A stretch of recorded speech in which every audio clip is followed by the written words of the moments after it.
आज है हमारे पास Samsung Galaxy S22 Ultra और भाई Samsung Galaxy S23 Ultra। तो आपको क्या अपना पैसा डालकर ये भाई साहब देखना चाहिए S23 Ultra जो लेटेस्ट लॉन्च हुआ है या लास्ट ईयर का ही ये बेस्ट निकल कर आता है। आपको कोई एक्स्ट्रा खर्चा करने की जरूरत है या नहीं, वो सारी चीजें समझाऊंगा। तो यहाँ पर एक चीज पहले बता दूं, जब मैं इस S22 Ultra को हिलाता हूं ना, ठीक है, इसका कैमरा मॉड्यूल हिलता है और S23 इसका कम है शेक ही, जितना ये ज्यादा शेक है। और ऐसा लिटरली फील होता है कि अंदर घुंघरू उंगरू कुछ बज रहा है एकदम से एकदम से क्या हुआ पता नहीं। तो देखो, मोस्ट ऑफ कभी भी कोई फोन लॉन्च होता है ना, तो लिटरली ऐसे बताया जाता है कि यही बेस्ट है और यही तगड़ा है और इसके अलावा कुछ नहीं आता है।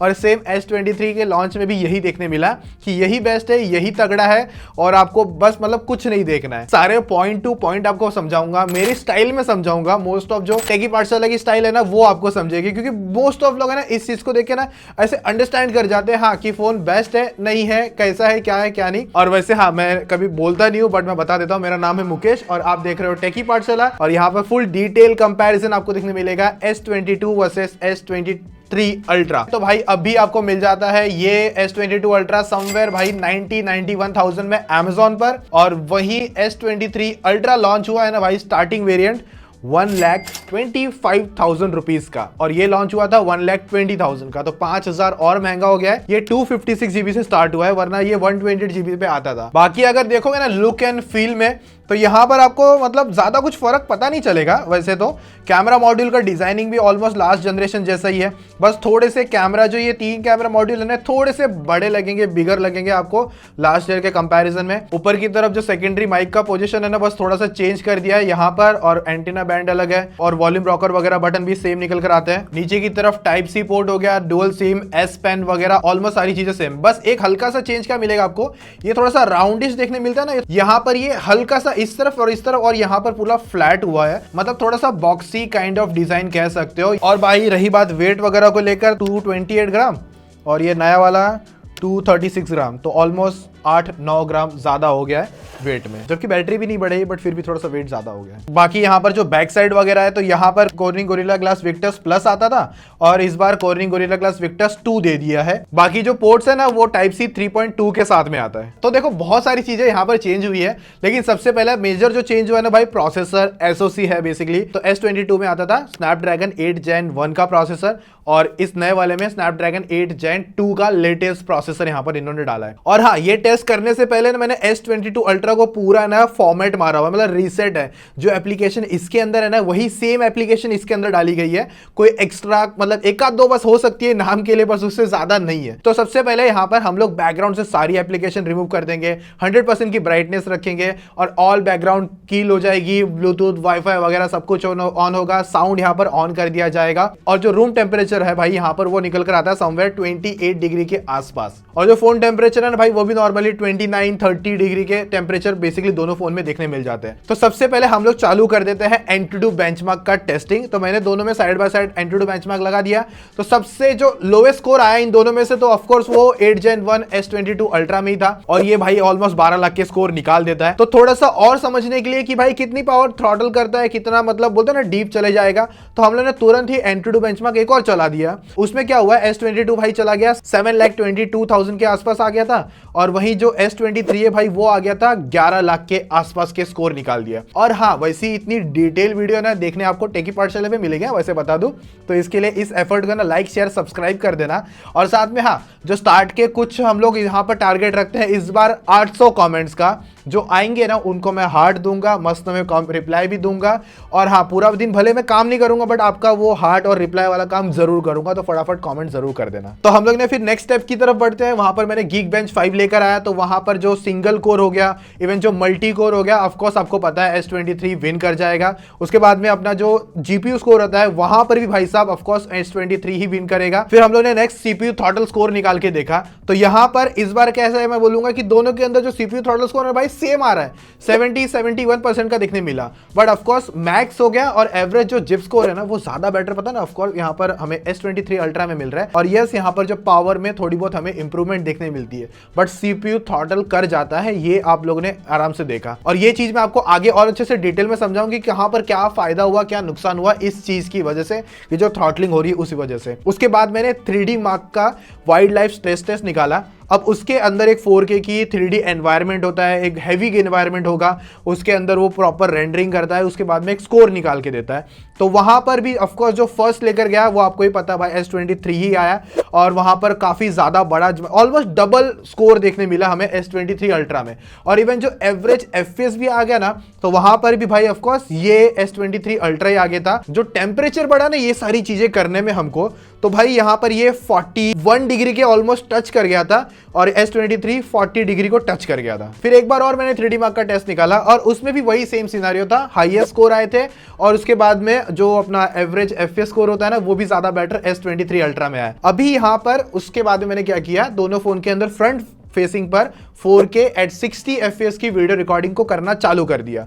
देखना था कि कहाँ ये हमें तो मतलब और कितनी बैटरी ड्रॉप करता है, कितना ज्यादा और चीजें प्रॉब्लम आती है कि नहीं, वो चीजें समझा। और हाँ, वैसे ये चीजें करते करते ना मैंने एक चीज नोटिस करी कि S22 अल्ट्रा की जो स्क्रीन ब्राइटनेस है ना भाई वो बहुत ज्यादा है। मतलब मैं कह सकता हूँ जितनी बार मैंने टास्क परफॉर्म किया ना, भले वो स्कोर कम देगा बट जो स्क्रीन की ब्राइटनेस है ना ऑलवेज हाई रखता है। लिटरली मैंने बहुत कम टाइम देखा है उसको ना डिप करते हुए। फिर उसके बाद में ये हमारा रिकॉर्डिंग वाला सेशन खत्म हो जाता है ना, फिर हम लोग नेक्स्ट क्या करते हैं, यूट्यूब पर वीडियो चला देते हैं ऑलमोस्ट यहाँ पर 15 मिनट के लिए।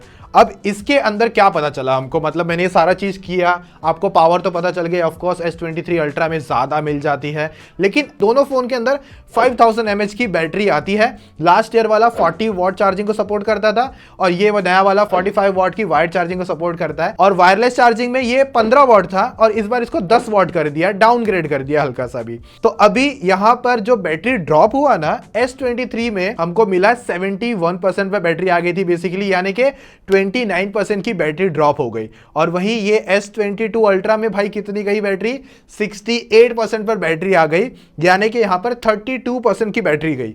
तो ऑफकोर्स जो लेटेस्ट प्रोसेसर है ना भाई वो पावर एफिशिएंट भी है और थोड़ी सी ज्यादा बैटरी बैकअप भी ऑफकोर्स यहां पर आपको इसी भाई साहब मतलब S23 अल्ट्रा पे देखने मिलेगी।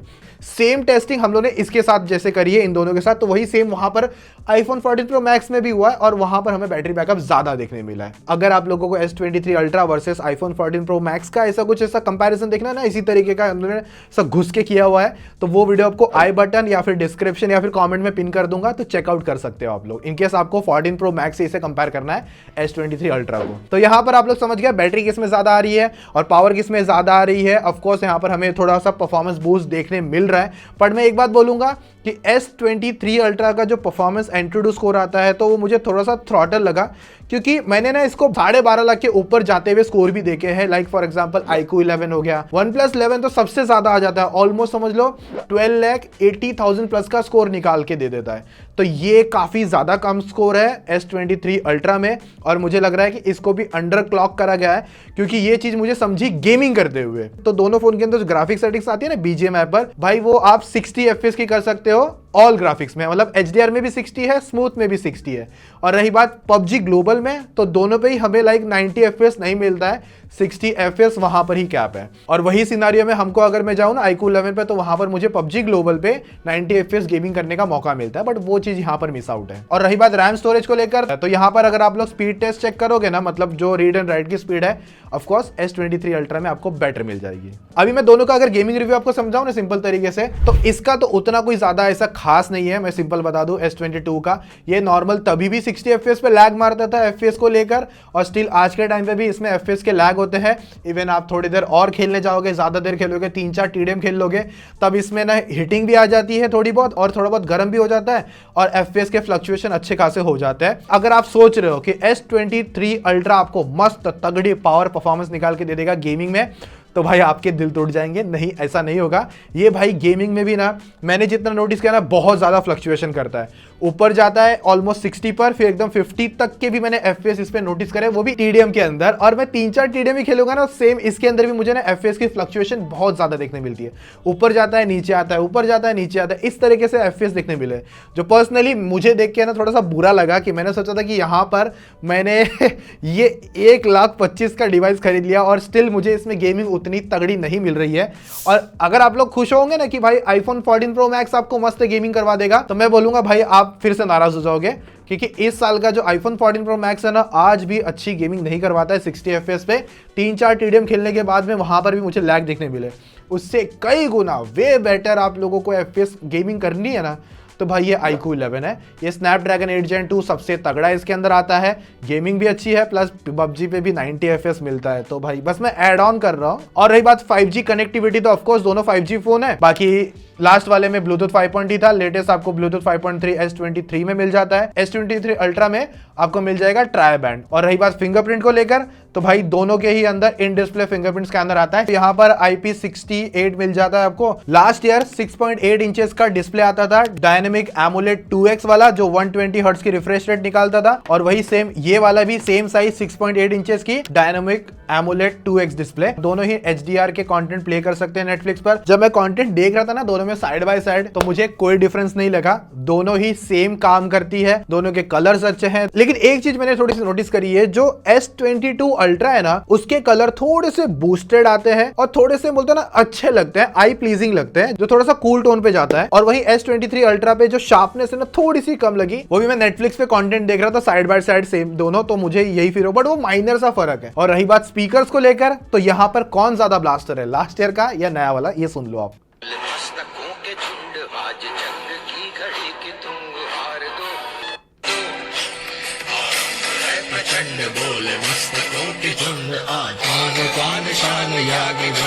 लास्ट ईयर से स्पीकर अच्छे खासे बूस्टेड हो गए। क्या इस भाई साहब से बूस्टेड मिलता है? तो मैं बोलूंगा नहीं, ये स्टिल लाउडर निकल कर आता है इस पे, मतलब फर्स्ट सेकंड थर्ड ऐसे आता है पॉइंटिंग। यार आप लोग समझ रहे हो ना, मतलब मैंने बनाया डिटेल में कंपैरिजन वीडियो, बोल रहा हूँ ना, जाके आईफोन 14 प्रो मैक्स का देख लो वीडियो, अगर मतलब इच्छा है तो, नहीं भी है तो भी देख लेना, मजा आएगा। दोनों भाई एंड्रॉइड 13 के साथ में आ रहा है, और ये One UI 5.0 के साथ में आता है, और ये लेटेस्ट 5.1 के साथ में आएगा। एट द एंड ना आपको 1 साल ज्यादा सॉफ्टवेयर अपडेट मिल जाएगा, किसमें, S23 अल्ट्रा में। One UI बहुत लोगों को पसंद है, किसी को पसंद नहीं भी है, और मैं मेरा बोलूं मुझे थोड़ा कम पसंद है। मतलब मैंने लास्ट है ना ऐसा 6-8 महीने के लिए कंटिन्यूस यूज किया था S21, तो लिटरली मतलब तब मुझे सॉफ्टवेयर बहुत पसंद आया था, बट उसकी जो हीटिंग है वो बिल्कुल पसंद नहीं आई थी। उसके बाद में मैं सैमसंग में उतना घुस नहीं पाया। इसमें भी मैं 2 महीने के लिए घुसा था, बट बाद में फिर मैंने वापस स्विच कर लिया, फिर मैं इस पे वापस अभी आया हूं, फिर ये आ गया तब तक। तो एट द एंड इतना सिंपल है कि भाई One UI बहुत लोग ने कहा है अच्छा है, बहुत लोग ने कहा कि उनको पसंद नहीं है। आप यूजर जब बनोगे तो आपको ज्यादा अच्छा लगेगा। जो सैमसंग यूजर है, मैं आपको सिंपल बोल दूं, आप जो वीडियो देख रहे हो ना,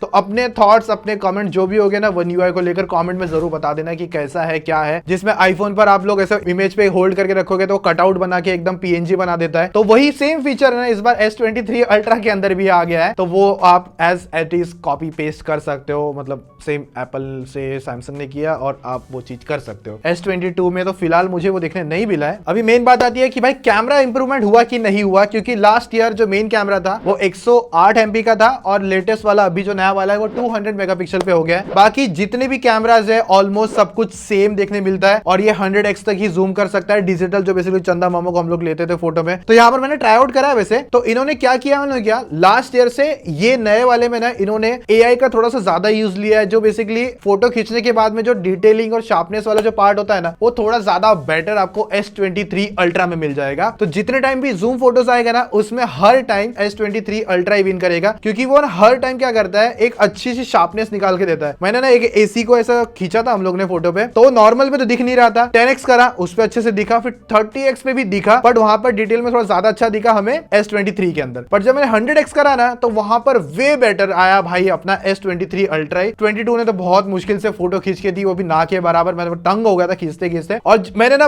जितनी भी फोटोज यहाँ पे ट्राई आउट करी है, तो एक बात तो सिंपल है कि हल्का सा अपडेट है है हल्का सा मेजर इंप्रूवमेंट आपको ऑफ कोर्स मेन कैमरा से देखने मिलेगा। और जो रही बात सेंसर को लेकर कि 108 से 200 पे जाने का डिसीजन क्या था, तो जब नॉर्मल 108 की फोटो खींची मैंने और उसके बाद में 200 MP की फोटो खींची और दोनों को एक एरिया के बाद में सेम जब हम लोगों ने काटा ना, तो थोड़ी सी ज्यादा बेटर डिटेल हम लोगों को S23 अल्ट्रा के अंदर ऑफ कोर्स देखने मिली। और इतना है कि ह्यूमन सब्जेक्ट पे थोड़ा सा ज्यादा बेटर काम कर रहा था S23 अल्ट्रा। और साथ में जब हम लोग ने आउटडोर में पोर्ट्रेट्स वगैरह भी खींचे तो उसमें भी जो अच्छी इंप्रूवमेंट हल्की सी देखने मिली S23 अल्ट्रा के ही अंदर। और जब सेल्फी ट्राई करी ना डे के अंदर, तो वहां पर भी सेम S23 अल्ट्रा मुझे थोड़ा ज्यादा बेटर लगा। और जब लो लाइट की बात आई ना, तब मुझे ना सच कहूंगा S22 अल्ट्रा ज्यादा बेटर लगा, क्योंकि जो S23 है ना वो थोड़ी सी जब इमेज को प्रोसेस करता है ना, AI शार्पन करता है ना, तो हेयर की डिटेल वगैरह सब कुछ मिस आउट कर देता ऑलमोस्ट एवरी टाइम मैंने नोटिस किया। बट ये S22 के अंदर मैंने नोटिस नहीं किया। तो इतना है कि आप लोगों को इतना सिंपल समझ लो कि फोटो के मामले में एवरी टाइम आपको हल्की हल्की इंप्रूवमेंट दिखने मिलेगी। बट ये इंप्रूवमेंट इतनी भी नहीं है कि आप लोग लिटरली कूद जाओ कि आपको S23 अल्ट्रा ही लेना है और 2 को हम लोग को बोला चल निकल यहां से, तू जा अपने घर पे। ऐसा नहीं करना, क्योंकि आपको 90,000 रुपए सिर्फ में, 91,000 रुपीज में S22 अल्ट्रा मिल रहा है, जो देखने दिखाने में ऑलमोस्ट सेम दिखने वाला है। तो और वीडियोस में कितना तो है कि ऑफ कोर्स थोड़ी सी बेटर रिजल्ट आते हैं, सिंपल सिनारियो में इतना समझ सकते हो। और जब मैं 8K की 30 FPS वाली वीडियो ले रहा था S23 के अंदर और 8K की 24 FPS वाली वीडियो ले रहा था S22 के अंदर, तो ज्यादा वाइडर एरिया कैप्चर करता है S23। और एक बात ये भी है कि जब मैं डे लाइट की वीडियोस देख रहा था ना, तो मुझे थोड़ा बेटर लगा S23 ultra comparison iPhone 14 Pro Max के, या फिर दोनों कह सकते हो नेक टू नेक निकल कर आता है। कैमरा कंपैरिजन, वीडियो कंपैरिजन आएगा बहुत जल्दी, तो उसके लिए वीडियो लाइक शेयर सब्सक्राइब कर देना और कमेंट में देख लेना। इंस्टाग्राम पे गया और स्टोरी लगाई और फिर उसको डाउनलोड करा, तो जो ज्यादा फाइल साइज लेकर आता है ना भाई, वो S22 था। भाई मैं कंफ्यूज हो गया, S22 था। अब एंड में कहानी का सार क्या निकल कर आता है, तो सार तो भाई यही है कि 90,000 रुपीज में अगर आप लोगों को, या फिर उससे भी कम में, या समझ लो 95,000 रुपीज तक भी आपको S22 अल्ट्रा मिलता है ना, तो मैं तो बोलता हूँ उसकी तरफ ही देखना, वही ज्यादा बेटर आएगा, वही ज्यादा अच्छा काम करेगा प्राइस टू रेशियो के हिसाब से, क्योंकि वहां पर आपको फिर 125 तक जाना पड़ेगा। अगर आपको लगता है कि पैसे की टेंशन नहीं है, बहुत पैसा अंधा पैसा है मतलब, तो फिर देख सकते हो फिर S23 अल्ट्रा, फिर उसमें क्या ही बात बन के आएगी, क्योंकि गेमिंग परफॉर्मेंस भी ऑलमोस्ट ठीक ही है दोनों की। कैमरा थोड़ा सा ऑफ कोर्स S23 अल्ट्रा का आपको ज्यादा बेटर मिलेगा, वो तो सिंपल कहानी थी। डिस्प्ले भी सेम आ रहा है, स्पीकर आउटपुट भी ऑलमोस्ट 19-20 का ही है, तो फिर क्यों जाना भाई। तो 90,000 में या 95,000 रुपीज के अंदर S22 अल्ट्रा को उठा लो। जिसका क्वेश्चन था कि iPhone 14 Pro Max अगर मतलब देख सकते हैं कि नहीं, तो उसके लिए मैंने यहाँ पर इस वीडियो में समझाया point to point, detail to detail, सब वो वीडियो में आप यहाँ पे जाके चेकआउट कर सकते हो। अच्छा लगा है तो लाइक शेयर सब्सक्राइब तो वो तो बनता ही आप लोगों का। सभी 800 कमेंट्स को मस्त में हार्ट भी दूंगा, कमेंट का रिप्लाई भी करूंगा। एक दिन भले काम नहीं करूंगा, बट आपका ये काम जरूर करूंगा। मिलेंगे और इंटरेस्टिंग वीडियोस में, आपको भी काम होगा, आप भी आप जाके अपना काम करो। Take care, tata, bye bye, जय हिंद।